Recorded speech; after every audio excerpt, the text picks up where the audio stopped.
الحمد لله نحمده ونستعينه ونستغفره ونؤمن به ونتوكل عليه ونعوذ بالله من شرور أنفسنا ومن سيئات أعمالنا من يهده الله فلا مضل له ومن يضلل فلا هادي له ونشهد أن لا إله إلا الله وحده لا شريك له ونشهد أن سيدنا وشفيعنا وحبيبنا ومرشدنا ومولانا محمدا عبده ورسوله الصلاة والسلام عليه وعلى آله وأزواجه وذريته وعترته الطيبين الطاهرين ورفعته الأكرمين المبذلين أجمعين. أما بعد، قال الله تعالى في كلامه المجيد وفرقانه الحميد: أعوذ بالله من الشيطان الرجيم، بسم الله الرحمن الرحيم. يا أيها النبي إنا أرسلناك شاهدا ومبشرا ونذيرا وداعيا إلى الله بإذنه وسراجا منيرا. صدق الله العظيم وصدق رسوله النبي الكريم ونحن على ذلك من الشاهدين والشاكرين.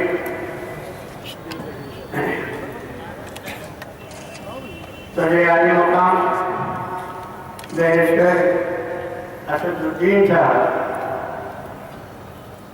اور قائد ایوان مقننہ جناب اکبر الدین قریشی صاحب و دیگر ممبران اسمبلی اور علماء کرام، مشاہدین اعظام، برادران اسلام اور قاہران ملت، السلام علیکم ورحمۃ اللہ وبرکاتہ. عزیزان محترم، سورہ اعراف کی یہ دو چھوٹی چھوٹی آیتیں جو اس وقت میں نے آپ کے سامنے تلاوت کی ہیں، انہیں کے متعلق دو چار باتیں عرض کرنا چاہتا ہوں. ان دو آیات میں اللہ تعالیٰ نے اپنے حبیب پاک محمد رسول اللہ صلی اللہ علیہ وسلم کے 5 اوصاف کا تذکرہ فرمایا. ارشاد ہوتا ہے: یا ایھا النبی، اے ہمارے نبی، انا ارسلناک شاہدا ومبشرا ونذیرا، ہم نے آپ کو شاہد بنا کر، مبشر بنا کر، خوشخبری دینے والا بنا کر اور ڈرانے والا بنا کر بھیجا ہے. وداعیا الی اللہ بإذنہ وسراجا منیرا، اور اللہ تعالیٰ کی طرف اس کے حکم سے بلانے والا بنا کر بھیجا ہے، اور آپ کو ایسا چراغ بنا کر بھیجا ہے جو دوسروں کو منور کرے. عزیزان محترم، وقت کی دامانی مجھے اس بات کی اجازت نہیں دیتی کہ میں ان 5 اوصاف کے متعلق آپ سے کچھ عرض کروں. ترجمہ میں نے آپ کے سامنے پیش کر دیا، لیکن یہ جو آخری آیت ہے، داعیا الی اللہ بإذنہ وسراجا منیرا، اس مختصر سی آیت میں اللہ پاک نے رسول اکرم صلی اللہ علیہ وسلم کے 2 اوصاف کا تذکرہ فرمایا. ان 2 اوصاف میں پہلا وصف داعیا الی اللہ بإذنہ، اس کے متعلق مختصر عرض کریں کہ رسول اکرم صلی اللہ علیہ وسلم کو بدا ہوا اپنی امت، اللہ تعالیٰ نے جن خصوصیات کا حامل بنایا اور یہاں جن اوصاف کا تذکرہ اللہ تعالیٰ نے رسول اکرم صلی اللہ علیہ وسلم کے سلسلے میں فرمایا ہے، اس میں چوتھا مسئلہ داعی اللہ، اللہ کی طرف بلانے والے۔ اب سوال یہ پیدا ہوتا ہے، داعی اللہ کہہ دیا جاتا تو کافی کی بات، لیکن بے اذنی کی ضرورت کیا تھی؟ یہ وضاحت کیوں کی گئی؟ تو عزیزان محترم، لیکن ایک داعی تو وہ ہوتا ہے جو خود ساختہ ہوتا ہے۔ رسول اکرم صلی اللہ علیہ وسلم ایسے داعی نہیں تھے۔ رسول اکرم صلی اللہ علیہ وسلم خدا ساختہ داعی تھے۔ اللہ تعالیٰ نے ان کے متعلق فرمایا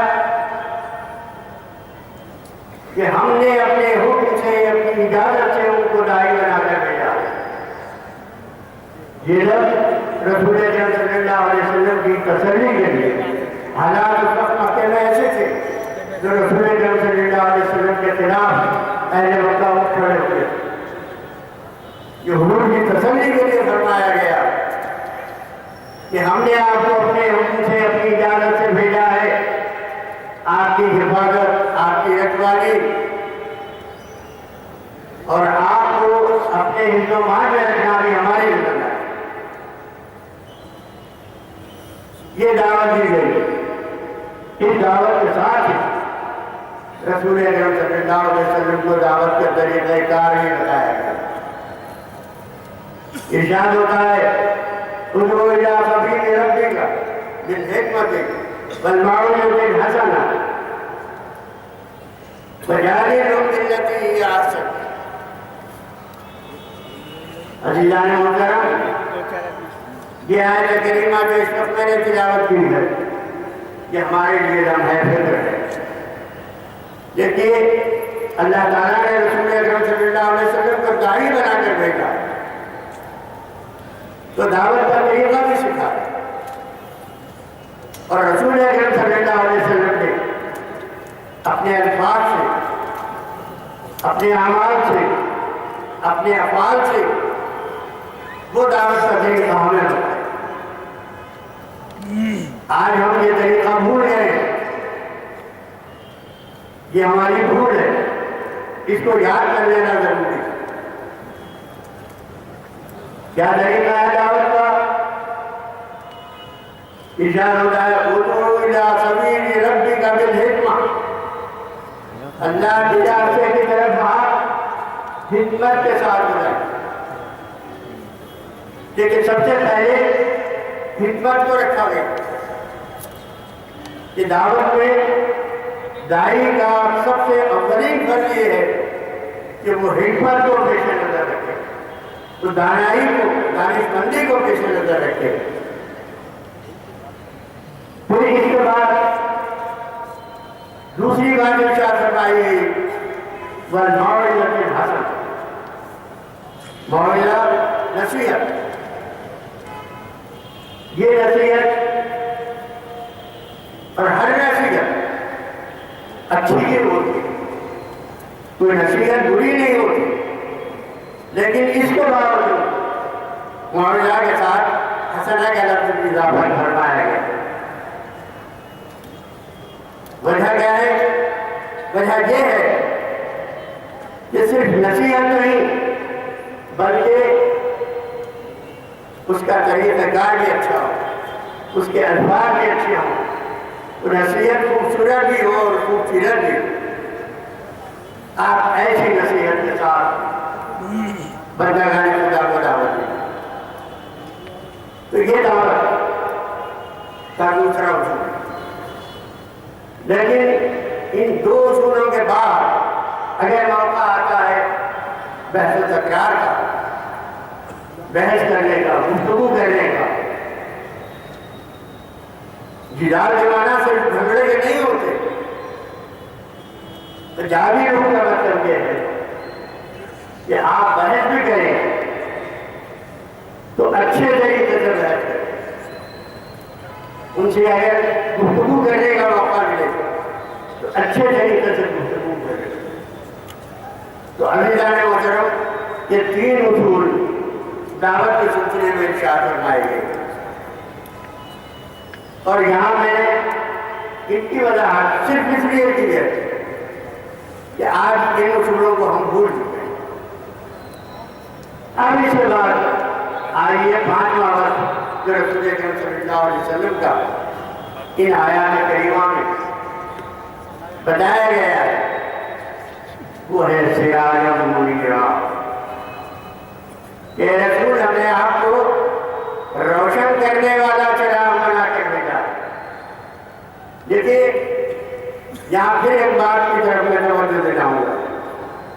سراجا منورہ نہیں کہا گیا، آپ کو روشن چراغ بنا کر بھیجا گیا ہے یہ نہیں کہا گیا، بلکہ کہا یہ جا رہا ہے کہ ہم نے آپ کو ایسا چراغ بنا کے بھیجا ہے جو دوسروں کو روشن کرے.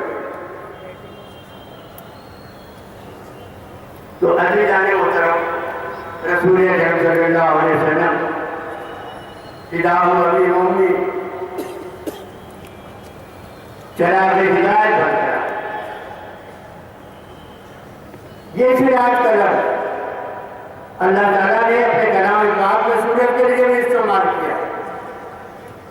وجعلنا سراجا وہاجا، سورج کو بھی سراج کا. اس تشبیہ سے فائل کے الفاظ سے استفادہ کرتے ہوئے میں آپ سے عرض کروں کہ ان دونوں لفظوں سے جو بات میری ناقص عقل میں آتی ہے وہ یہ کہ رسول اکرم صلی اللہ علیہ وسلم چراغ ہدایت بھی ہیں اور آپ اپنے نبوت بھی ہیں. یعنی آپ کو بیک وقت چراغ بھی کہا جا رہا ہے اور آفتاب بھی کہا جا رہا ہے. تو رسول اکرم صلی اللہ علیہ وسلم کی یہ دو حیثیتیں ایک ہی لفظ میں بیان کر دی گئی کہ آپ آفتاب بھی ہیں اور آپ چراغ بھی ہیں. بس انہی کے متعلق میں ایک دو چار باتیں عرض کرنا چاہوں گا. دیکھیے آفتاب میں اور چراغ میں کیا فرق ہے. آفتاب جب طلوع ہوتا ہے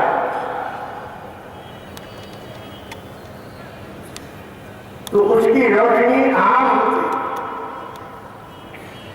وہ یہ نہیں دیکھتا کہ کون مجھ سے متعلق ہے کون مجھ سے نہیں متعلق نہیں ہے.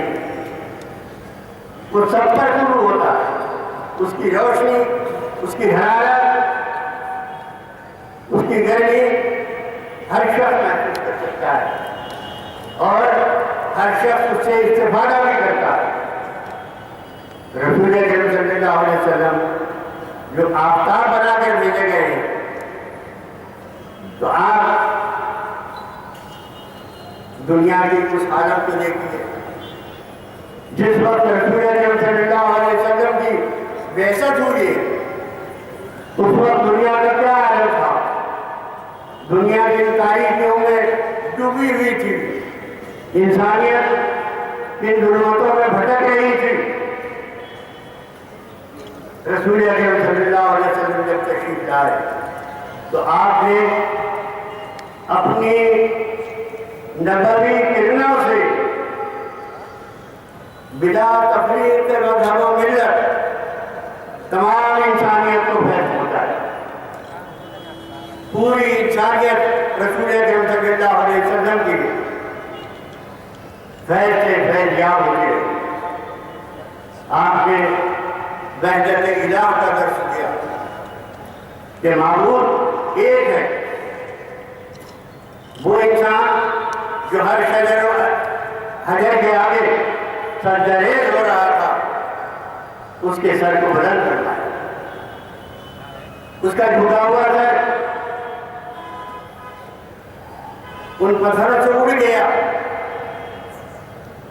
اور انسان کو اپنا مقام معلوم ہوا. اس کو اپنے معبود کا پتہ چلا. وحدت الہ کا درس اس زور و شور سے رسول اکرم صلی اللہ علیہ وسلم نے دیا ہے. آپ نے وحدت الہ کا جو غربلہ بلند کیا، اس کی وجہ سے وہ لوگ جو کثرت الہ کی ظلمتوں میں بھٹک رہے تھے ان کو اپنے نظریات پر نظر ثانی کرنے کی ضرورت پیش آئی، ان کو تعبیریں کرنے کی ضرورت پیش آئی۔ پھر اس کے بعد رسول اکرم صلی اللہ علیہ وسلم نے وحدت الہی کا درس نہیں دیا، آپ نے وحدت انسانیت کا درس دیا۔ آپ نے فرمایا کلکم من بنی آدم و آدم من تراب، اے بنی نوع انسان، اے دنیا کے لوگوں، تم ایک ماں باپ کی اولاد ہو، تم ایک ماں باپ کی اولاد ہو۔ انسانیت کے دائرے میں تم سب آپس میں بھائی بھائی ہو، سارے دنیا کے انسان انسانیت کے نام میں سب ایک دوسرے کے بھائی۔ یہ وحدت انسانی کا تصور رسول اکرم صلی اللہ علیہ وسلم نے دیا، اور دنیا کو معلوم ہو گیا کہ انسان کس مقام پر قائم ہے۔ عزیزان محترم، پھر یہی نہیں ہوا، اس کے ساتھ ساتھ آپ نے ایک درس اور لیا، وہ درس ہے انسان کی عرفان ذات کا، انسان کو اس کا مقام بتایا کہ اے انسان، اس کائنات میں خدا کے بعد تیرا مقام ہے۔ اللہ تعالیٰ خالق کائنات ہے، اور تو اس کائنات کا سب سے افضل ترین جزو ہے۔ یہ انسانیت اور انسان کا یہ مقام پہلی مرتبہ دنیا کے سامنے آیا۔ اقبال نے خوب بات کہی ہے، جہاں ہے تیرے لیے تو نہیں جہاں کے لیے۔ یہ کائنات انسان کے لیے بنی ہے، انسان کائنات کے لیے نہیں بنا۔ تو انسان کو اس کی افضلیت کے مقام پر آپ نے فائز فرمایا۔ ان تعلیمات کا نتیجہ کیا تھا؟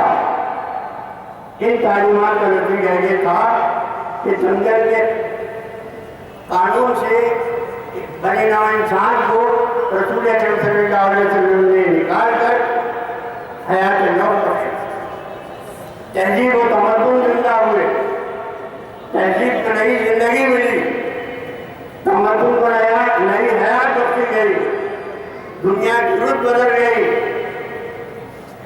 انسان کا مزاج بدل گیا، انسان کی فطرت بدل گئی۔ اور پھر اس کا نتیجہ کیا ہوا کہ رسول اکرم صلی اللہ علیہ وسلم کی ان تعلیمات کے نتیجے میں مبلغین کے ایک سامنے آئے، صوفیاء کرام کے قافلے چلے، عشق الہی سے بہرور لوگ، عشق رسول سے سرشار لوگ، دریائے معرفت کے شناور ساری دنیا میں پھیلے۔ آج یہ صوفیاء کرام کے قافلے آپ کو جو نظر آ رہے ہیں، یہ کس کا فیض ہے؟ یہ علماء کرام جو بیٹھے ہوئے ہیں، یہ کس کے فیض یافتہ ہیں؟ یہ فیض ہے رسول اکرم صلی اللہ علیہ وسلم کی ذات گرامی کا، آفتاب نبوت کا، جس نے اپنی کرنوں سے ساری دنیا کو روشن فرمایا۔ اب اس آفتاب نبوت کو قرآن کے الفاظ میں دیکھیے، وَمَا أَرْسَلْنَاكَ إِلَّا رَحْمَةً لِلْعَالَمِينَ، اے رسول، ہم نے آپ کو رحمت عرب بنا کر نہیں بھیجا، رحمت قریش بنا کر نہیں بھیجا، ہم نے سارے جہانوں کے لیے آپ کو رحمت بنا کر بھیجا۔ دنیا میں آج جو فیض، جو روشنی، جو علم، جو دانائی، جو اخلاق آپ کو کہیں نظر آتے وہ رسول اکرم صلی اللہ علیہ وسلم کے فیض کا اثر ہے۔ تو عزیزان محترم، سراج کے یہ معنی جس سے قرآن کے اشارے سے میں عرض کر رہا ہوں کہ حضور آفتاب نبوت ہے۔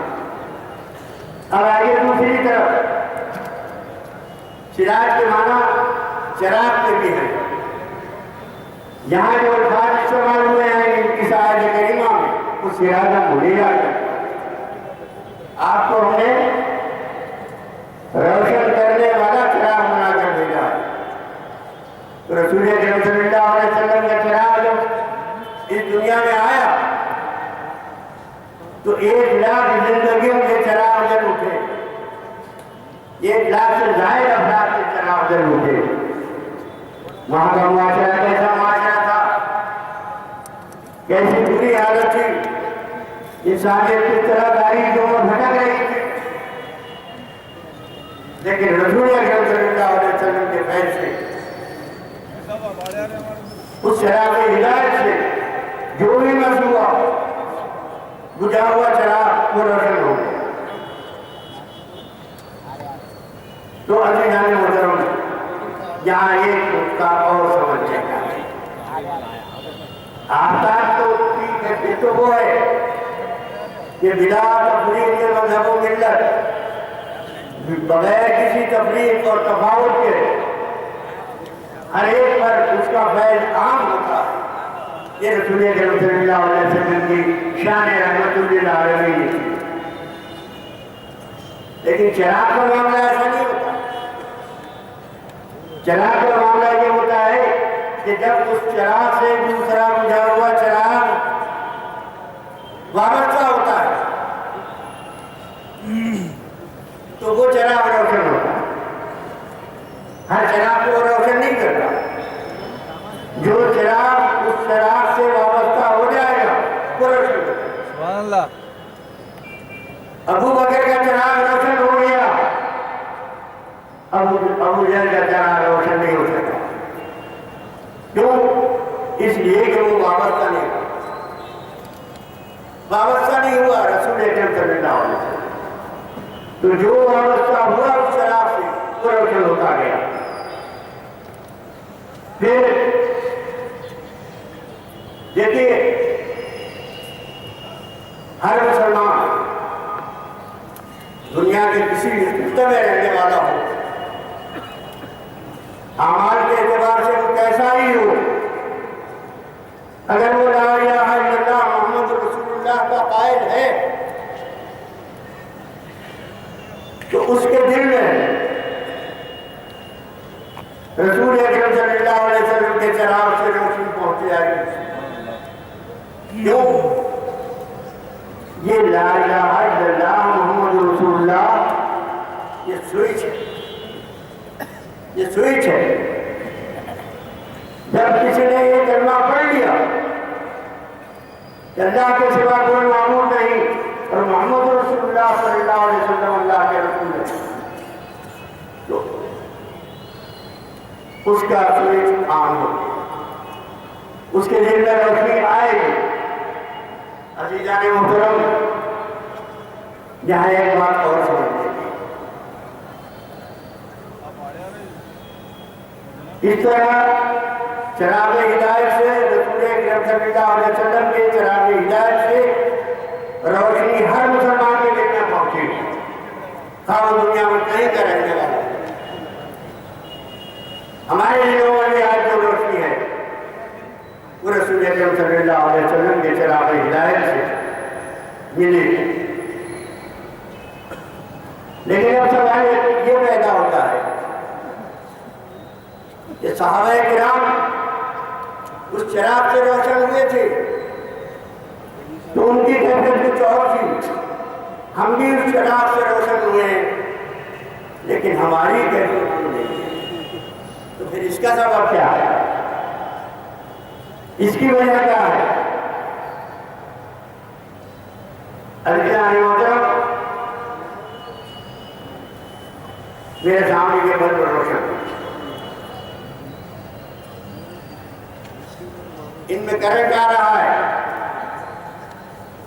اور یہ جو چھوٹے بلب چل رہے ہیں ان میں بھی کرنٹ آ رہا ہے، پاور ہاؤس سے کرنٹ ان میں بھی آ رہا ہے ان میں بھی آ رہا ہے، لیکن فرق ہے واٹ کا۔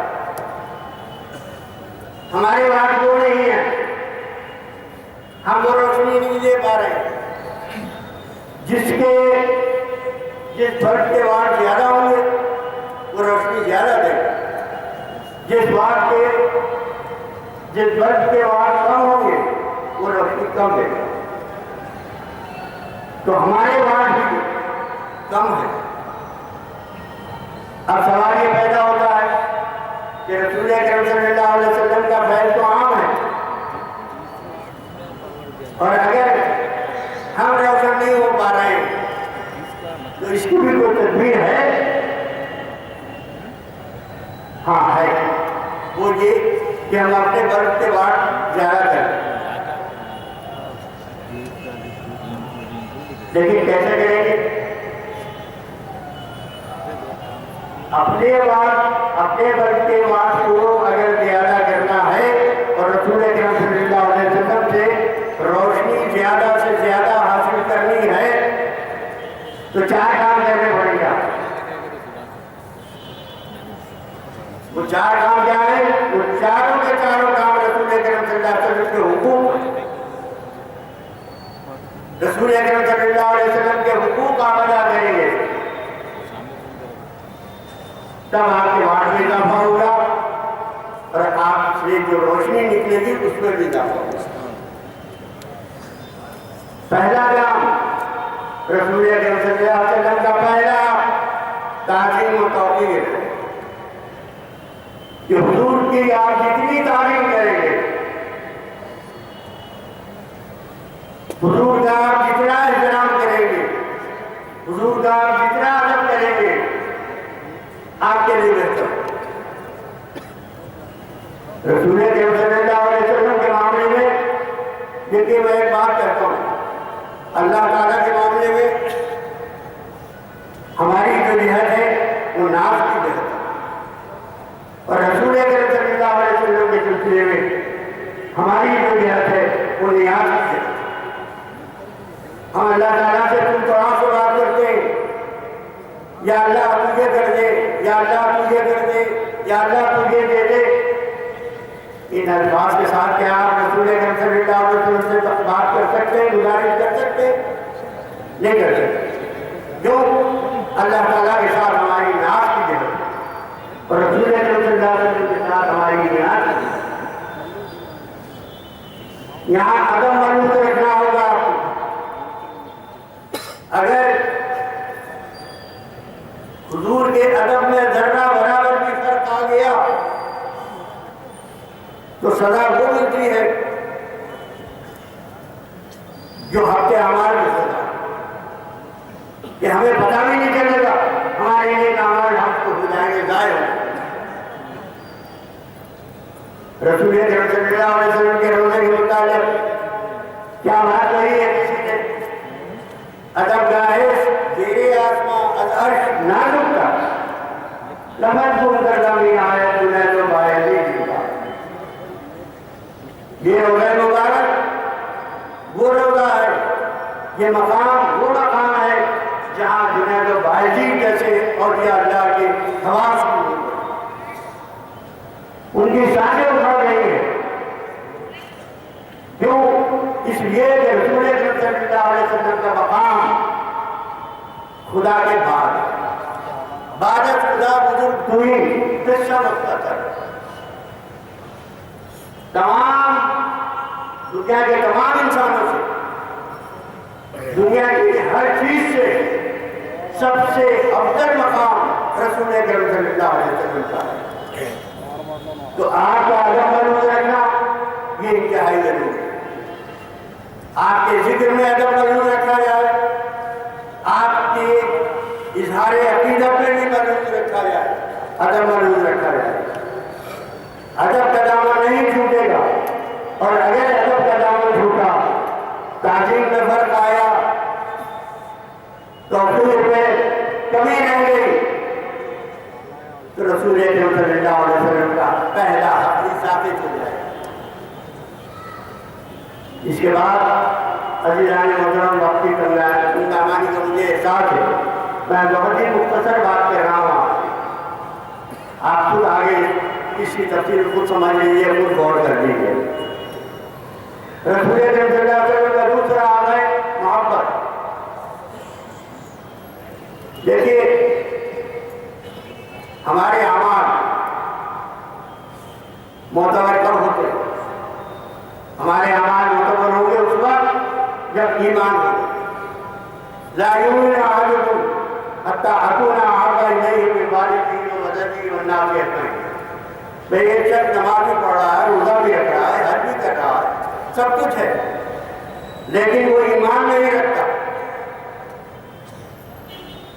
تو کیا اس کے یہ اعمال معتبر ہو جائیں گے؟ ان کے اعمال, اس کے اعمال کا اعتبار قائم ہوگا؟ نہیں ہوگا. تو معلوم یہ ہوگا کہ اعمال کے پاس سارا دار و مدار ایمان پر ہے. اب سوال یہ ہے کہ ایمان کا دار و مدار کس پر ہے؟ ایمان کا دار و مدار ہے. ایمان معتبر ہوتا ہے اس وقت جو رسول اکرم صلی اللہ علیہ وسلم کی محبت ہے.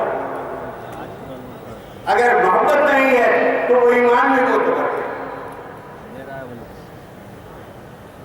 تو رسول اکرم صلی اللہ علیہ وسلم کا دوسرا جو عظیم ترین حق ہے محبت, کہ ہم حضور سے محبت کریں. دیکھیے عزیزان محترم, ایک بات میں اور عرض کروں. محبت کے 4 سبب ہوتے ہیں. محبت کا ایک سبب تو یہ ہوتا ہے کہ کسی کی صورت اچھی معلوم ہوئی, ہمیں اس سے محبت ہو گئی. کسی کی صورت اچھی معلوم ہوئی تو ایک سبب حسن صورت ہے. اس اعتبار سے دیکھیے تو رسول اکرم صلی اللہ علیہ وسلم کی حسن صورت کا معاملہ یہ کہ دنیا کا کوئی انسان حضور کی صورت کا مقابلہ نہیں کر سکتا. اللہ تعالیٰ نے وہ صورت عطا فرمائی تھی, وہ صورت عطا فرمائی تھی, وہ صورت عطا فرمائی تھی جو دیکھتا تھا دیکھتا رہ جاتا. تفصیلات میں نہیں جانا چاہتا, آپ خود سمجھ لیں. دوسرا سبب محبت کا حسن سیرت ہے. کسی کے عادات و اقوال اچھے معلوم ہوتے ہیں, کسی کے اخلاق اچھے معلوم ہوتے ہیں, ہمیں اس سے محبت ہو جاتی ہے. اس اعتبار سے دیکھیے تو رسول اکرم صلی اللہ علیہ وسلم کے اخلاق, رسول اکرم صلی اللہ علیہ وسلم کی عادات شریفہ, رسول اکرم صلی اللہ علیہ وسلم کی ہر بات, سیرت کی ہر بات, سیرت کا ہر نقطہ کو میرا نقطہ معراج تک پہنچا. ایسی صورت سیرت کسی کو نصیب نہیں ہوئی. تو یہ دوسرا سبب ہے. اور تیسرا سبب یہ ہے کہ کسی نے اگر ہم پر احسان کیا ہے تو ہمیں اس سے بھی محبت ہو جاتی ہے. یہ 3 اسباب ہیں. پھر ایک چوتھا سبب بھی ہے, اور وہ چوتھا سبب بھی ہے محبت. کسی نے اگر ہم سے محبت کی ہے تو ہمیں اس سے بھی محبت ہو جاتی ہے. ان 4 اسباب کو سامنے رکھ کر آپ غور کیجئے کہ رسول اکرم صلی اللہ علیہ وسلم کی محبت میں ہمارے یہ 4 اسباب ہیں. حضور کی صورت بھی اچھی ہے, حضور کی سیرت بھی اچھی ہے, حضور کے اخلاق بھی اچھے ہیں, حضور کے احسانات بھی ہم پر بہت ہیں. حضور کے احسانات بھی ہم پر بہت ہیں. حضور نے جو احسانات ہم پر فرمائے ہیں, کیسے احسانات ہیں؟ اللہ تعالیٰ نے ان احسانات کو بنایا ہے بڑے فخر کے ساتھ. لقد من اللہ علی المؤمنین اذ بعث فیہم رسولا من انفسہم یتلو علیہم آیاتہ ویزکیہم ویعلمہم الکتاب والحکمہ. اللہ تعالیٰ اس احسان کو بنا رہا ہے. اور رسول اکرم صلی اللہ علیہ وسلم کی بعثت, رسول اکرم صلی اللہ علیہ وسلم کا اس دنیا میں تشریف لانا, رسول اکرم صلی اللہ علیہ وسلم کی ولادت باصحابت ہمارے لیے نعمت عظمیٰ سے کم نہیں. تو عزیزان محترم, اس وقت یہ موقع بھی نہیں ہے کہ رسول مقبول صلی اللہ علیہ وسلم کے احسانات ہم گنائیں. اگر احسانات گنانے پر آ جائیں تو دفتر کے دفتر جائیں آپ خود اندازہ کر لیں. اب آئیے چوتھے سبب کی طرف. محبت کا ایک سبب یہ بھی ہوتا ہے جیسے میں نے بھی عرض کیا کہ اگر کوئی ہم سے محبت کرتا ہے تو ہمیں بھی اس سے محبت ہو جاتی ہے. یہ بھی ایک سبب ہے. محبت کا سبب خود محبت بن جاتی ہے. رسول اکرم صلی اللہ علیہ وسلم نے ایک مرتبہ خود کرامی کے انداز میں فرمایا میں اپنے احباب سے کب ملوں گا. ذرا اور فرمائیے.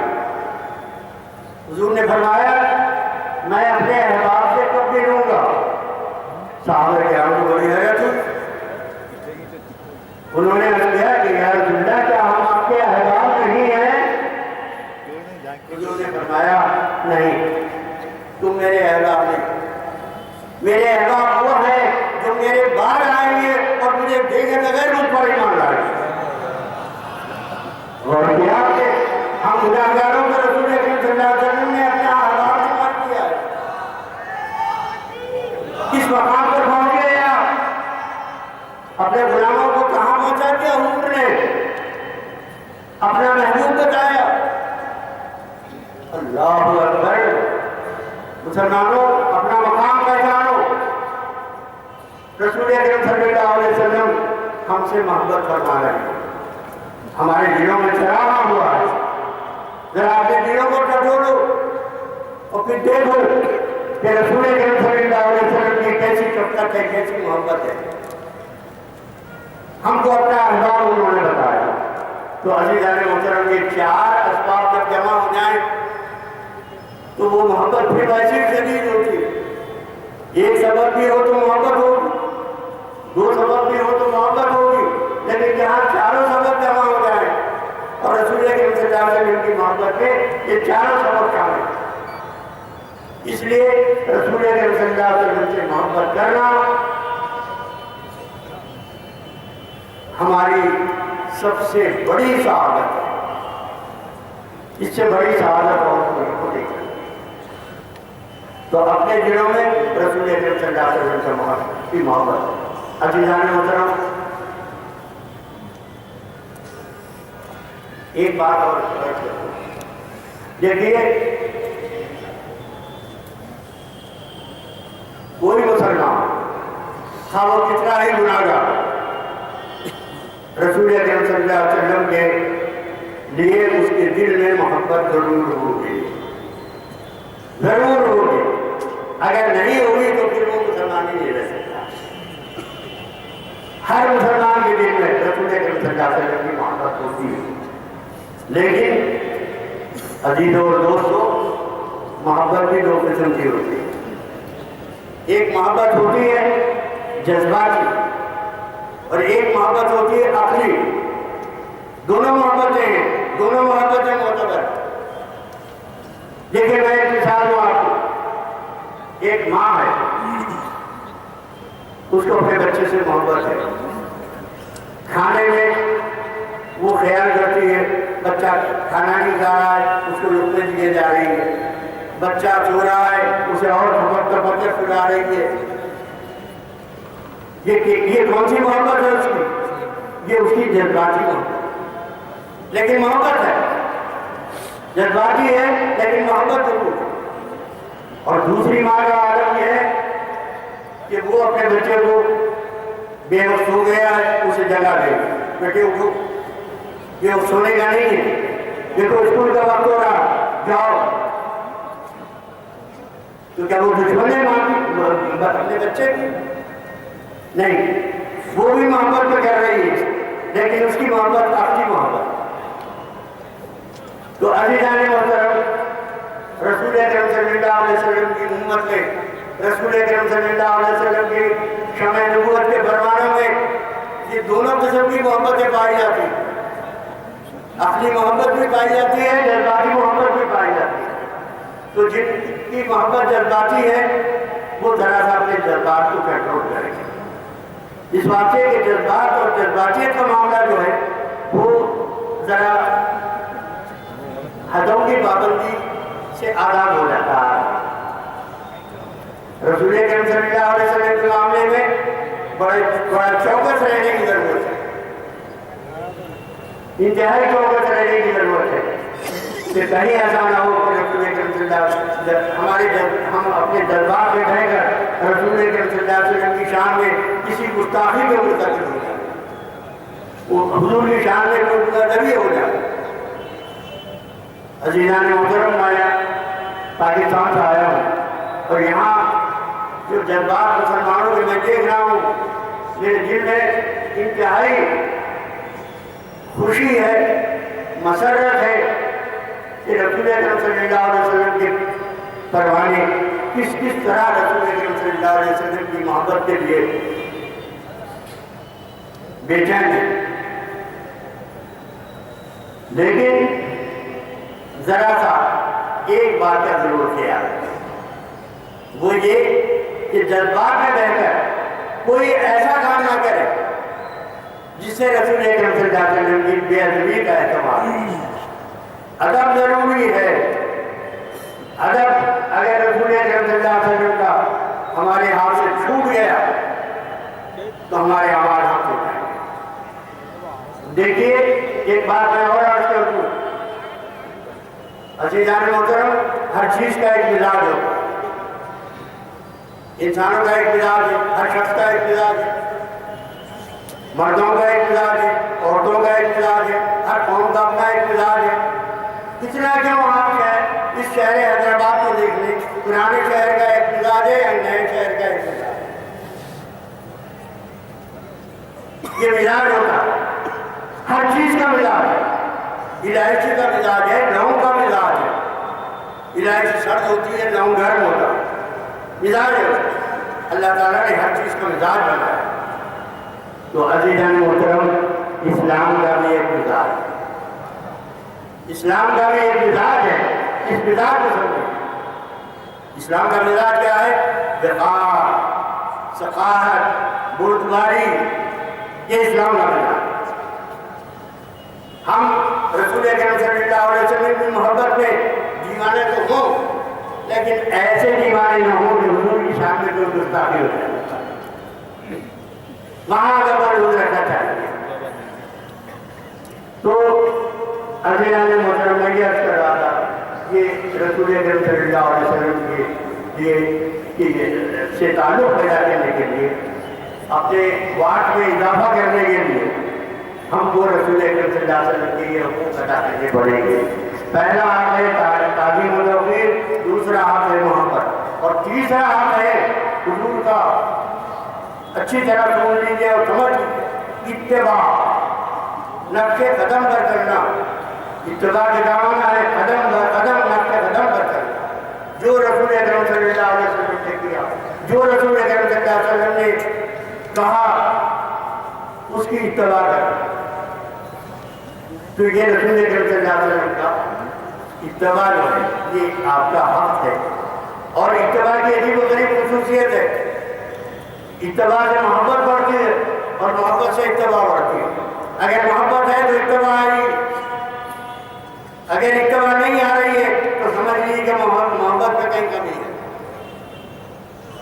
تو عزیزان محترم، رسول اکرم صلی اللہ علیہ وسلم کا تیسرا حق ہے اتباع، حضور کے نقش قدم پر چلنا، حضور کی سنتوں پر عمل کرنا، اور رسول اکرم صلی اللہ علیہ وسلم کی ہدایات پر عمل کرنا، ان کے بتائے ہوئے طریقے کے مطابق زندگی بسر کرنا، یہ رسول اکرم صلی اللہ علیہ وسلم کا حق ہے۔ اس کے بعد ایک چوتھا حق ہے، اور وہ حق ہے تشکر، شکر گزاری۔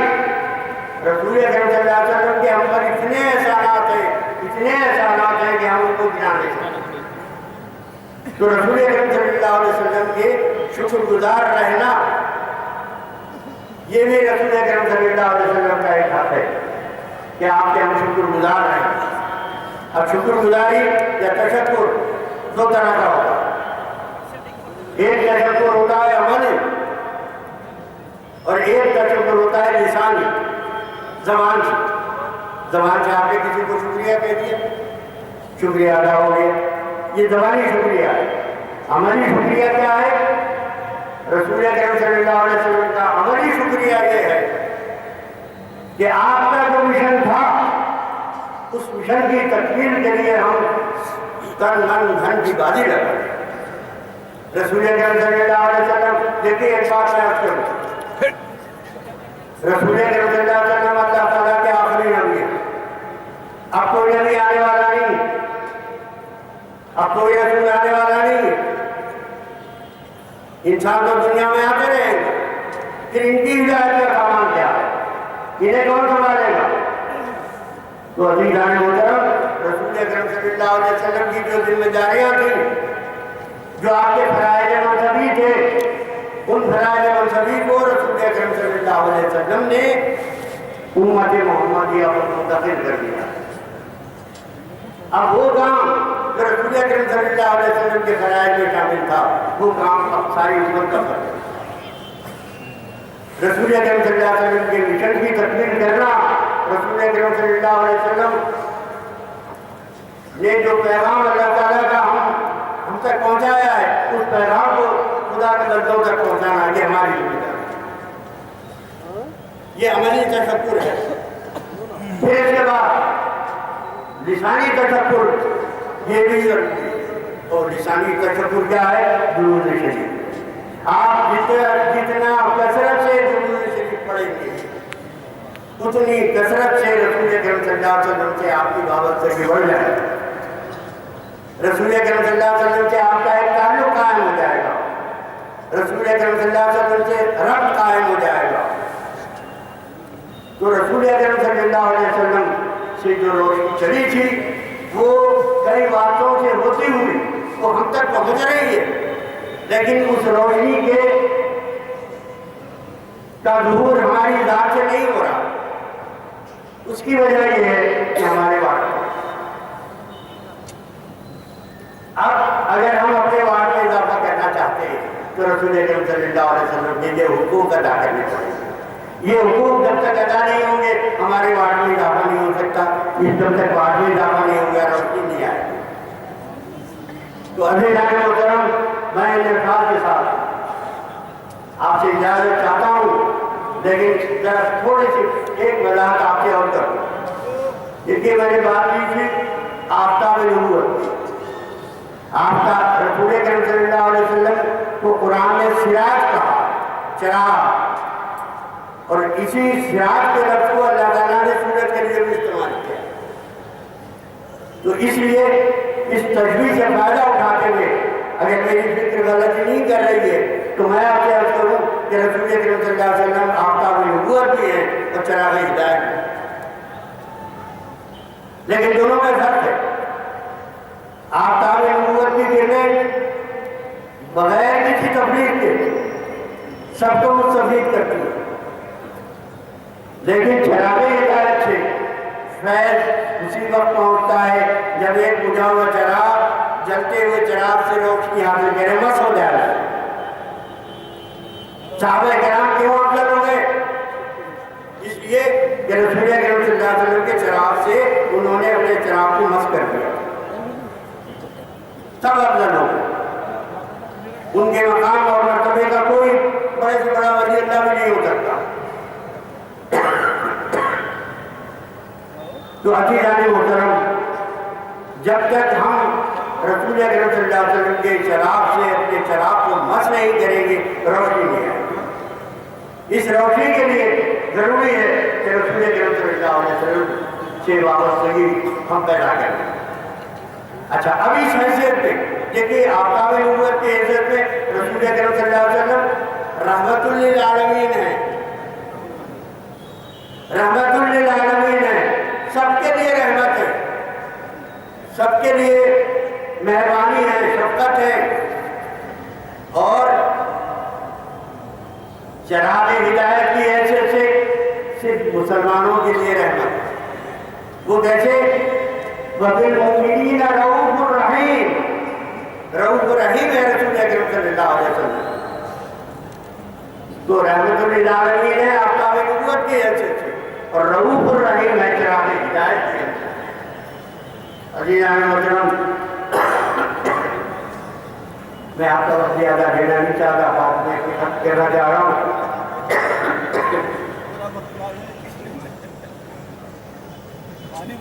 آخر میں مجلس اتحاد المسلمین اور اس کے معاملات کے متعلق اپنے کچھ ناقص خیالات آپ کے سامنے پیش کرنا چاہتا ہوں۔ مجھے بے انتہا خوشی ہوئی ہے، میں 1979 میں جب حیدرآباد آیا تھا تو اسرا ہسپتال جو ہے وہ بہت ہی معمولی شکل میں چھوٹا تھا ایک ہسپتال تھا، لیکن کل مجھے اس ہسپتال کو دیکھنے کی اور اس کا معائنہ کرنے کی سعادت حاصل ہوئی۔ آپ یقین کیجیے کہ میرا رواں خوشی سے جھوم اٹھا۔ جو خدمات اس وقت آپ کی باشعور قیادت انجام دے رہی ہے، اس کو غنیمت جانیے، اس کی قدر کیجیے، اس کے ہاتھ مضبوط کیجیے۔ یہ قیادت آپ کو صحیح معنی میں ایک منزل تک پہنچا رہی ہے۔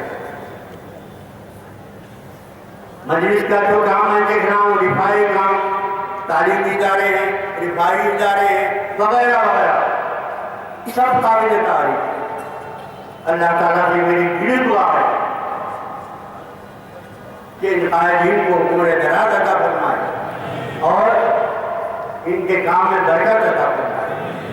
یہ خدمت خلق کا جو کام انجام دے رہے ہیں، عزیزان محترم، مجھے ایک چھوٹی سی بات یاد آئی۔ رسول اکرم صلی اللہ علیہ وسلم نے فرمایا